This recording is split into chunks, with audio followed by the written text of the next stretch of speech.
Hello ನಮಸ್ತೆ ಎಲ್ರಿಗೂ. ಇದು ಫ್ರೈಡೇ ಮೆನ್ಯೂ ವ್ಲಾಗ್ ಆಗಿರುತ್ತೆ. ಬೆಳಿಗ್ಗೆ ಎದ್ದು ಟೀ ಕುಡಿದು ಬ್ರೇಕ್ಫಾಸ್ಟ್ಗೆ ಅಂತ ಪ್ರಿಪೇರ್ ಮಾಡ್ಕೊತಿದ್ದೆ. ಅವರೆಕಾಳಿತ್ತು, ಅದಕ್ಕೆ ಅವರೆಕಾಳು ಉಪ್ಪಿಟ್ಟು ಮಾಡಿದ್ದೆ, ಈಸಿ ಆಗುತ್ತೆ ಅಂದ್ಬಿಟ್ಟು. ಸ್ವಲ್ಪ ಬಟ್ಟೆ ವಾಶ್ಗೆ ಹಾಕಬೇಕಿತ್ತು. ಸೊ ಲಾಗಿನ್ ಆಗೋಕ್ಕಿಂತ ಮುಂಚೆನೇ ವಾಶ್ಗೆ ಹಾಕ್ಬಿಡೋಣ ಅಂತ ಅಂದ್ಬಿಟ್ಟು ಮೆಷಿನ್ಗೆ ಹಾಕ್ತಿದ್ದೆ. ನಮ್ಮಮ್ಮಗೆ ಬಟ್ಟೆನ ಹ್ಯಾಂಡ್ ವಾಶ್ ಮಾಡೋದು ಅಂದ್ರೇ ಇಷ್ಟ. ಸೊ ನಮಗೂ ಹೇಳ್ತಾ ಇರ್ತಾರೆ ಬಟ್ಟೆ ಹ್ಯಾಂಡ್ ವಾಶ್ ಮಾಡಿದ್ರೆ ಚೆನ್ನಾಗಿರುತ್ತೆ ಅಂದ್ಬಿಟ್ಟು. ಬಟ್ ನಮ್ಗೆ ಪೇಷನ್ಸೇ ಇರಲ್ಲ. ಸೊ ಮೆಷಿನ್ಗೆ ಹಾಕ್ಬಿಟ್ಟು ರನ್ ಮಾಡಿಬಿಡ್ತೀವಿ. ಅದನ್ನು ಮುಗಿಸಿ ವಾಟರ್ ಬಾಟಲ್ ಫಿಲ್ ಮಾಡಿಕೊಂಡು ಲಾಗಿನ್ ಆಗೋಕ್ಕೆ ಅಂತ ಹೋದೆ. ಲಾಗಿನ್ ಆಗಿ ವರ್ಕ್ ಕೂಡ ಸ್ಟಾರ್ಟ್ ಮಾಡಿದೆ. ಬ್ರೇಕಲ್ಲಿ ಒಂದು ಬೌಲ್ ವಾಟರ್ಮೆಲನ್ ತಿಂದೆ ಆ್ಯಂಡ್ ಲಂಚಿಗೆ ಅಂತ ಅಂದ್ಬಿಟ್ಟು ಹಿತ್ಕಿದ ಬೇಳೆ ಸಾಂಬಾರು ಮಾಡಿದೆ. ಸಾಂಬಾರು ಮಾಡೋಷ್ಟರಲ್ಲಿ ಲೇಟಾಗಿತ್ತು. ಸೊ ವರ್ಕ್ ಕೂಡ ಡಿಲೇ ಆಯಿತು ಆ್ಯಂಡ್ ಲೇಟಾಗಿ ಲಾಗೌಟ್ ಆದೆ.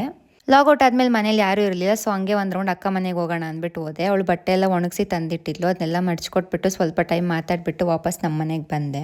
ಮೀಶೋಯಿಂದ ಬಂದಿದ್ದು ತಟ್ಟೆ ಸ್ಟ್ಯಾಂಡ್ನ ಸೆಟ್ ಮಾಡ್ತಿದ್ದೆ ಆ್ಯಂಡ್ ಶೇಡ್ಸ್ ಕೂಡ ಬಂದಿತ್ತು. ಅದನ್ನು ಚೆಕ್ ಮಾಡಿ ಊಟ ಮಾಡಿ ಡೇನ ಎಂಡ್ ಮಾಡಿದೆ. ಇದಾಗಿತ್ತು ನನ್ನ mini vlog. Thanks for watching.